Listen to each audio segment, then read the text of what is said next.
show you how great I am. I'm gonna float like a butterfly and sting like a bee. I am the king of the world. G5 Jeff TV, hit the subscribe button, hit the like button. Please share this video, support your boy. Support good content at all times. All social media is in the description box, and please hit that bell icon so you be notified when I drop that heat. This video was sponsored by my boy Fast Classic, one of my favorite rappers. His mixtape is in the description box. It is absolutely free. Definitely give him a download, give him a listen. And this video was sponsored by my boy Matt. Definitely check his apparel out on IG at We All From. Now, Kell Brook, Jessie Vargas, rumors is going around. The fight is pretty close to being signed. It's supposed to go down in April in the U.S. Now, I heard about this fight, and I really waited to drop a video because I wasn't sure how I felt about the fight. Initially, when I first heard it, I was like, well, what are they fighting for? Like, it's, you know, that's, I don't like that fight. Like, what's the point of it? That was my initial reaction. And then when I actually sat and I thought about it, and I was like, you know what? I'm like, it's not a bad fight. I'm like, it's not a bad fight. Not a bad fight at all. But I'm going to tell you why I feel like this is not a bad fight. This is a good fight for both guys. First of all, Jessie Vargas was given two different opportunities to get a Errol Spence fight. Two different opportunities to get an Errol Spence fight. He was the replacement for Omar Figueroa when it came down to Adrian Broner. And much respect for Adrian Broner for even taking a Jessie Vargas as a replacement when Keith Thurman was coming back and he didn't want to take on Jessie Vargas off of injury. So much respect to AB for fighting any and everybody. But Jessie Vargas had a chance to win that fight, and he faded. He faded after the 5th round, and basically he gave up that fight. He gave up that fight. Now, some people still thought Jessie Vargas won the fight. I did that fight live, and that live was lit too. It was about 10,000. I got like 10,000 views off that.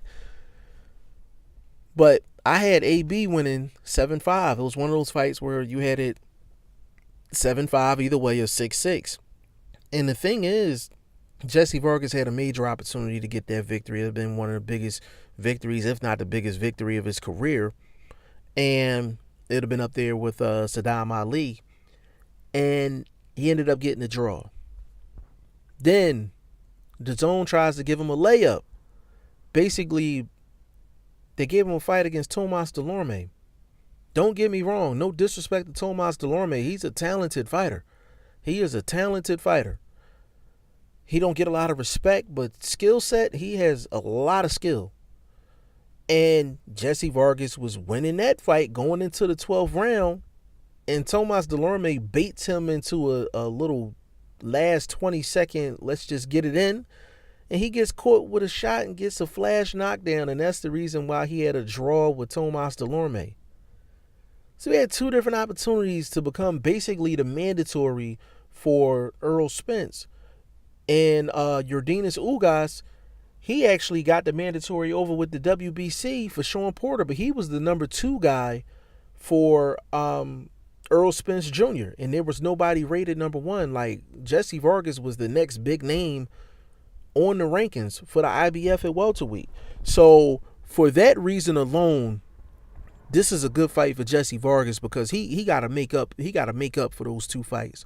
He got to make up for those 2 fights. Those are 2 fights that he should have won, and he dropped the ball both times. Now, Kell Brook, this is a good fight for him because he hasn't fought anyone of any real quality since the Errol Spence fight. And I get it, and I understand it. He has the issues with his eyes and everything with the Triple G fight and then the Errol Spence fight. You know, so they've been kind of taking it easy for him.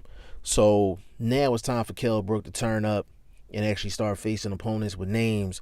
And why not come back to the States, reestablish yourself as one of the top welterweights in the world against Jessie Vargas? It's a good fight for Kell Brook because Jessie Vargas is a good name. It's a good name. The winner of this fight is really going to set themselves up for a title fight, whether it's Earl Spence, whether it's Keith Thurman, or even a Sean Porter fight. Like, they're going to set themselves up nice. And both of them need this victory. Both of them need it bad. And that's another reason why it's a good fight, because this is one of those situations where the loser of this fight, they could be a fight or two away from being on gatekeeper status. And no fighter wants to be on gatekeeper status at the end of the day. So this is a huge fight for both guys. I'm definitely looking forward to it. When I get more details in terms of where it's going to be, the exact date, things like that, I'm going to report back in, let you guys know. But, big shout out to Kell Brook. Big shout out to Jessie Vargas. Big fan of both of theirs and their careers, and basically just as fighters. Definitely let me know what y'all think in the comment section. G5JeffTV, hit the subscribe button, hit the like button. Please share this video, support your boy. Support good content at all times. I appreciate y'all. Peace.